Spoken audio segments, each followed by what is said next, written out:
Black and white holes appearing the same from afar, we are reminded of the importance of looking beyond what can be immediately seen. We might not be correct about white holes. They might not exist at all, or have properties that we weren't anticipating. One idea is that a black hole and a white hole could be linked, forming a kind of wormhole between two universes or two regions of space, bridging across the fourth dimension. The scientists who have given us these ideas have done their best to paint accurate pictures, but all paintings require a bit of creativity, and in that way, scientists are artists. I think there's an artist hidden at the heart of every one of us. You too can paint inspiring pictures. So how would you imagine the inside of a white hole? Having doubts is okay. That's the thrill of science. Always wondering if what you've done is correct, with uncertainty growing into new, bigger ideas. Carlo Rovelli is a physicist who has spent much of his life studying the quantum aspects of space and time, and his book White Holes is not just about explaining the scientific ideas, but is also about the mind of a scientist at work. He mentions other ideas of white holes, including that the Big Bang, which created this universe of ours, could have been a white hole that was formed from a collapsing universe bouncing back. Rovelli writes in a very poetic way that can communicate the ideas of physics to someone who doesn't know much about it, but also can offer new perspectives for someone who knows a lot already. There's a link to order a copy of his book down in the description. Thank you to Riverhead Books for sponsoring this video, and thank you for watching. I hope that you have an absolutely mathematical day. Thanks for watching this video, and thanks to my Patreon supporters for making it possible. A special shout out to today's Patreon cat of the day, Cassini.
By 10 years old, he was already in his second year of college.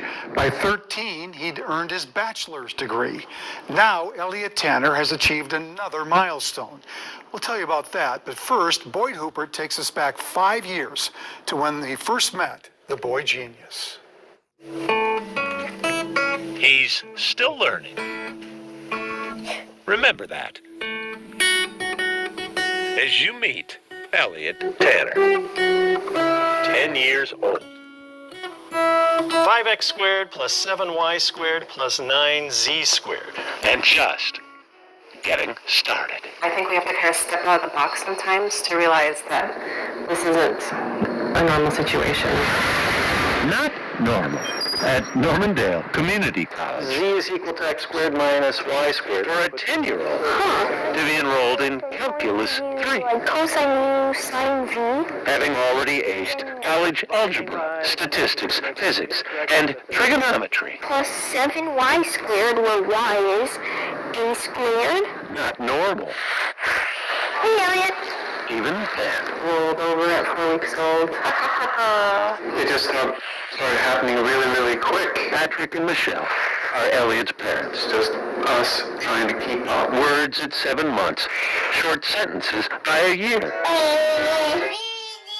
alphabet before he was 2. And then he learned it in Swedish right after that, just for the heck of it, I guess. 6 times 3. 18. But Elliot's true love? 24. 6 times Numbers. He would have these little magnetic numbers, and they were his little like loveys instead of stuffed animals. By 3, he was doing addition with them on the play rug in his room. This is 20 plus 20 and makes 40. Elliot's only failure? Kindergarten. When everybody else was talking about superheroes, he wanted to talk about a particle accelerator. So his parents looked to homeschooling, then online classes. Then he just consumed curriculum faster than I could buy it. He was done with algebra in a month, done with geometry in 2 weeks. After breezing through the high school curriculum, All right, go for it. at 10, Elliot has a 4.0 GPA I just like using logical reasoning. as he nears the end of his sophomore year of college. You probably know a lot more about it than I do. So it's actually a capital X. Michelle waits for her son to check in Hello. Hi. between classes. I advocated for myself and I got some more points on an assignment. Awesome job! At home, Elliot relaxes with his guitar 4. and plays with his neighborhood friends. And it's not like he won't have a high school experience. I'm tutoring some of the students here. Remember, Elliot's here to answer any questions. You take the inverse of this one. Today, Elliot's helping teach Bloomington Kennedy's X minus... pre-calculus students. Oh, here's the problem. Is that you defined f of x twice. I just take great pleasure in teaching people. He should be in elementary school. And he's way above my high school students that are about to graduate. Because it's a discontinuity, the limit does not exist. Okay. You're just part of the class. Yeah, you're just kind of like he's dancing again right now. He's just a super sweet kid. We're not pushing, we're being pulled. You know, he's taking us for a ride. The x dz gives us y And soon Elliot's ride will be taking another turn. from z. He's already visited the University of Minnesota, where he plans to start his junior year this fall. I don't know how exactly this works, but I want to at least get a doctorate. 10 years old. I think I'm ready for the next step. I want to know the deepest secrets of the universe. I want him to have the world and whatever he wants, and as long as he continues to be a kind person and follows his heart, I think he's going to be just fine. Don't worry, Still learning. don't worry about a thing. The only way Elliot 'Cause every little thing knows how to play it. is gonna be alright. Just want him to be happy. That's what it's all about. It's gonna be alright. Boyd Hupert, KARE 11 News. St. Louis Park. 5 years after his story first aired, Elliot is now 15. And congratulations are in order because Elliot just received his master's degree in physics from the University of Minnesota. He's already in the 3rd year of a PhD program doing research on dark matter. If all goes as planned, Elliot should be Dr. Tanner by the time he's 18. His mom says he's still a happy, well-adjusted kid with both academic colleagues and friends his own age. She says it's the best of both worlds. Pretty amazing. Pretty amazing. Outstanding. Yeah. I love that video. Him Makes me walking feel across this. so...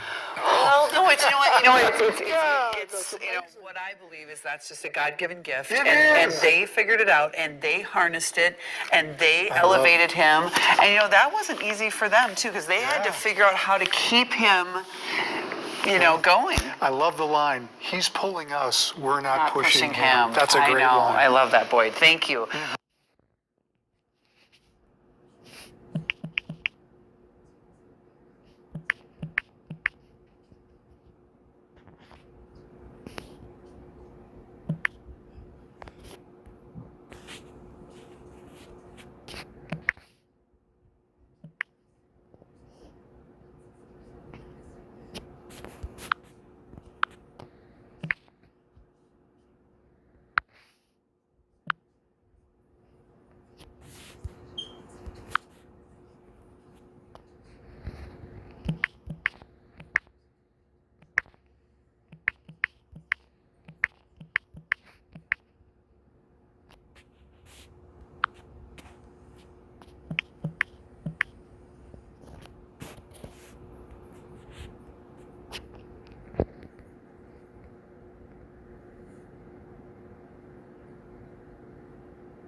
there this morning.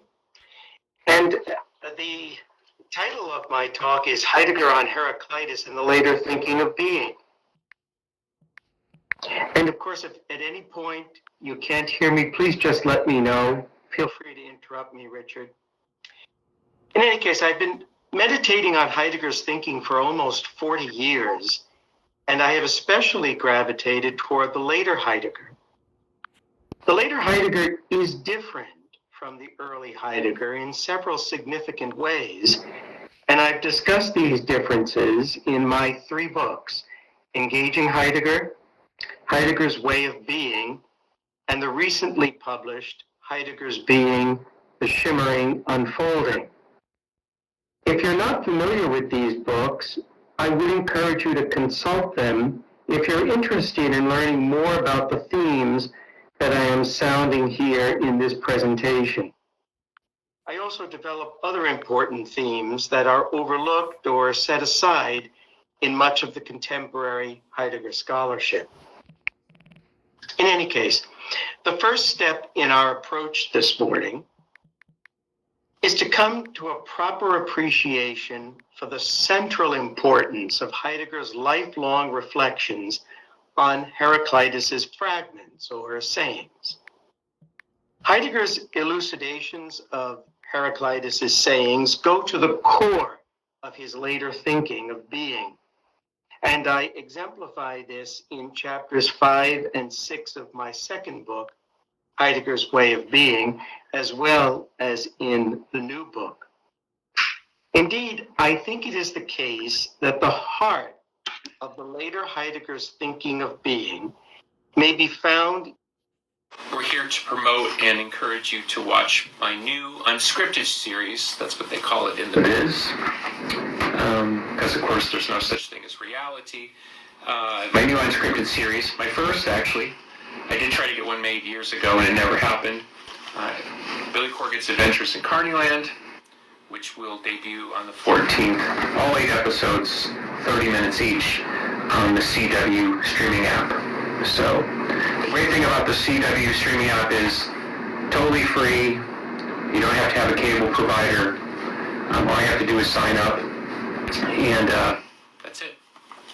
It's not any more complicated than that. I'm definitely one of those people, like, if I have to provide a cable provider, all that, I just skip it, and I don't end up using it. So, there's no excuse for not watching if you're interested. That's kind of my point.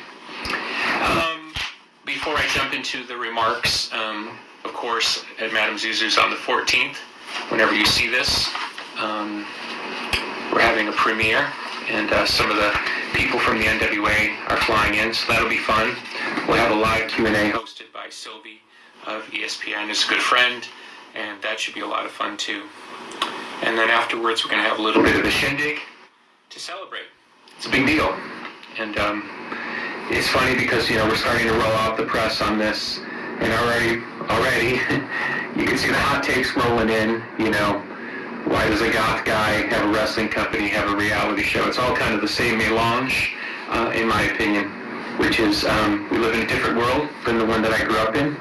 And of course, an unscripted show is a great way to, in a sort of a long-form narrative way, explain why you're doing what you're doing, and hopefully entertain. And there was one headline today in the Chicago Sun-Times. My wife showed it to me, goes, we got this kind of snarky headline. They called the show Goofy in the headline. So I thought, that's kind of weird. And I started reading the article, and the person who wrote the article called it Endearing and Goofy. And so what they're really trying to say, because usually the people who write the headlines for articles aren't the people who write the articles, basically, is that the show's kind of charming. It doesn't take itself too seriously. That's what I like about it. I'm your narrator for the show, which was hard work, but what was interesting is I was able to sort of explain things for each scene more specifically than, say, if somebody else just did it. So it's in my voice. I was a co-producer on the show, and so I had total control over the show. And I think what will surprise people, you might have seen this on my my Instagram the other day if you follow me there. There's a lot of criticism of me in the show, and as a producer, I had every ability to remove any negative comment of me in the show. And I wanted those comments in the show because I wanted everyone to understand that trying to bring back a company as historic as the National Wrestling Alliance, there's a ton of different opinions, not just in the company, but outside the company, of what I'm doing right and what I'm doing wrong. Probably more argument about what I'm doing wrong than what I'm doing right, despite the fact that currently the NWA has 3 television deals, probably for the first time in probably over 30 years. But of course, everybody's got a hot take on what I'm doing wrong and how I'm doing it wrong and how I'm not from wrestling. I'm from this other planet called goth rock and roll or something. But the fact of the matter is when you see the show, you'll notice that it's not just kind of a monochromatic opinion. You know, the NWA is great and I'm great running it. It's a diverse set of opinions, including people who work for the company. And I like that. I like that it's very real. And I think you'll appreciate, I hope, that the show is very, very organic. Nothing was faked for the show. Every conversation is real. We went out of our way to make sure that it wasn't staged or puffed up housewife fake, if you know what I'm talking about. This is very much a real show about what happens behind the scenes. It's probably the most revealing unscripted show about professional wrestling in the history of professional wrestling. It really does pull back the curtain on how a company runs. Of course, I know how the other companies run. I hear all about it behind the scenes. And a lot of that gossip gets out, but a lot of that gossip doesn't get out because it would be very damaging to the company. So I took an approach that was very open because I want people to not only sort of understand the struggle of trying to bring back this great company, but also understand that we're sort of fighting over something that we consider important. And that maybe if you don't even like what I'm trying to do with wrestling, you would appreciate that chasing this dream is ultimately what the show's really about. So it's a show about professional wrestling in the sense of trying to bring back a company, but the show is really about the people in the company. In colloquial terms, it's kind of an office show, meaning it's really what goes on in the office of the NWA. Of course, there's interactions with talent, and you get to see some of the great NWA stars, some that have left the building, so to speak. But I think you'll see that there's a real sort of human side to this whole thing. So if you're not a wrestling fan, it's not filled with 10,000 wrestling matches. It's really about the human dynamics of the company. So I hope you'll enjoy and appreciate that. So I'd like to answer these questions now. And again, thank you for being here with me. Question 1, can you tell us about any memorable moments or conflicts the viewers can look forward to? I think I just kind of addressed that. There's definitely some issues going on between Kyle Davis, who's the outside ring announcer for the National Wrestling Alliance, and one woman close to my heart named Chloe Mendel. So Chloe and Kyle have a few sparks flying in the show, and it ain't romantic sparks. What do you hope the viewer walks away with after watching the series? What are you most excited for viewers to learn about you through the show? I think the comment that I've seen from friends who have watched the show is, and of course those friends know me pretty well, they're like, wow, this is how you actually are in real life. And I think people are going to be surprised. Of course, I'm saying what they said to me. People are going to be surprised about how you are in real life. How you are in real life is not really how you are in the media or how you are even when you're with the band. And I think that's exciting. I think it'll be nice for people to see for once, after how many years I've been in public, over 30 years, for people to see my real personality. In something like this, I can act however I want to act. But over the course of a reality show, I think you get a good sense how I roll and how people deal with me.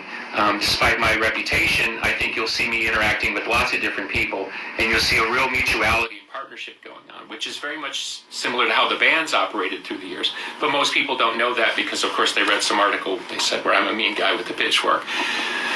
Strangest part about filming a reality show. I've done it a few times. You just got to get used to the cameras being there.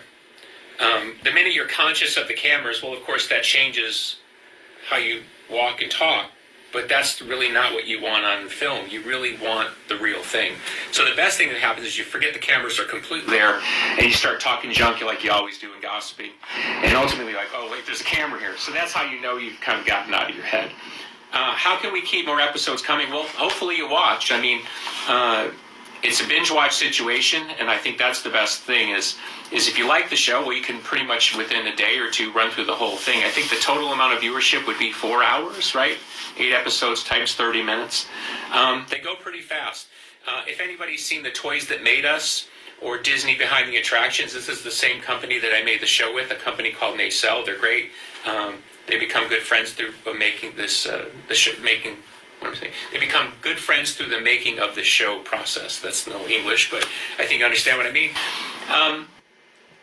It's television, right? It's all about who watches. We need lots of people to watch, and that would be the best way to be supportive. Secondarily, and I think this is, part of the magical part of the equation. Yes, it's a show about my life in wrestling, but to make the show work, it's contrasted by my life in rock and roll and my life behind the scenes and my life at Madame Zeus's, and of course, my life with my wife and my kids. So it's just as much about my life as it is about wrestling. It's really kind of 50-50. And so for fans of my music or fans of the band, I think you'll find a lot in here that you'll enjoy. Of course, we've shown some clips. I'm sure some of you have seen those where James and Jimmy and Jack are talking about, wrestling and stuff like that, which is cool. And they were very nice to participate in the show. They didn't have to. I asked them, hey, will you do me a favor? And everybody was totally cool about it. James is very, very private, as you know. So for James to be in the show was really a real nice thing of him to do.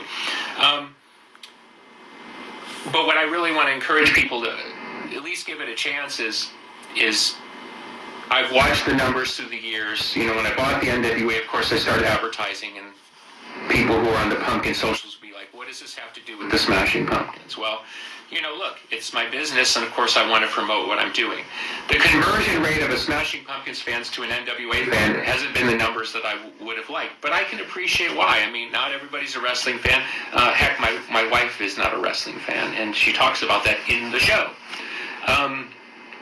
But at the same time, I think you're going to gain something from this show about me as a musician and about me as a person behind the scenes that you've never gotten from any other medium, Pumpkin-related, media-related, MTV-related others. This is the most honest portrayal of me as a person. So I would appeal to you on that level if you're interested in me as an artist and as a person, where you're going to probably get more from this show than anything you've ever seen. And if I'm wrong about that, of course, write and tell us, but I don't think I'm wrong about that. I think you're going to be pleasantly surprised. And who knows, you might even start liking me.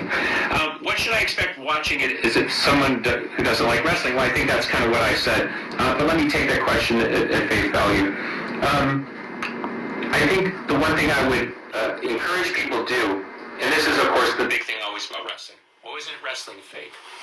When you see what these wrestlers go through in terms of what they put their bodies through, what they do to get themselves in shape, into the crazy shape that they get, and then you watch the injuries that happen in the ring, how dangerous the ring is in terms of how people position their bodies and these crazy things they do. When you get to know the people as real people like I do, and then you see what they put their bodies through, you can gain a sort of deeper level of appreciation for, let's call it, the stunt end of the work. I don't think anybody watches a movie and watches some incredible stunt like Fast and Furious and thinks like, who cares about that? That's the art of the game. So you might not like professional wrestling, but I think anybody can appreciate the art of the game. Because anybody that's really skilled at something that involves something that's really physical, I'm always impressed by. I certainly can't do it, and as I like to say sometimes on commentary, and then sometimes I'm on commentary for NWA Power, which is also on CW, the app, is you don't see me in there, and there's a reason. It really is a brutal physical sport. Did you and those near you enjoy the process, and would you do it again more? How did the band react to being filmed? I think I addressed that a little bit. The band was really cool about it and very supportive. Again, thank you to the boys in the band. And I did enjoy the process. I mean, producing a show, obviously through the years we've been the subject of a lot of things, but you kind of feel it's out of your control. So you end up kind of holding back a bit because you're not really sure how they're going to edit it. By being in charge of the edit and by being in charge of the show, I felt more free to be myself, and I think you see that, and I left a lot of that stuff in, including people being really critical of me, because I thought, well, that's kind of interesting, It kind of belies this reputation that this is some sort of crazy controlled world. It's really not. Rock and roll is a lot more chaotic behind the scenes than you might imagine, and wrestling is even more chaotic. How do you think your show can impact the wrestling community? I would say to the wrestling community, and if anybody is here in the wrestling community, is I think it's an interesting look behind the scenes of what actually goes on at a professional wrestling company. The difficulty with a professional wrestling company, not too dissimilar to that of a rock band is if you show too much behind the scenes, it kind of kills the gimmick. If you believe somebody's a rock star and then you see them golfing and yawning, it kind of kills the gimmick. Well, wrestling's the same way. If you're supposed to believe these people are superheroes, well, you don't want to know too much about their hurt toe. You know what I mean? It sort of goes against the grain.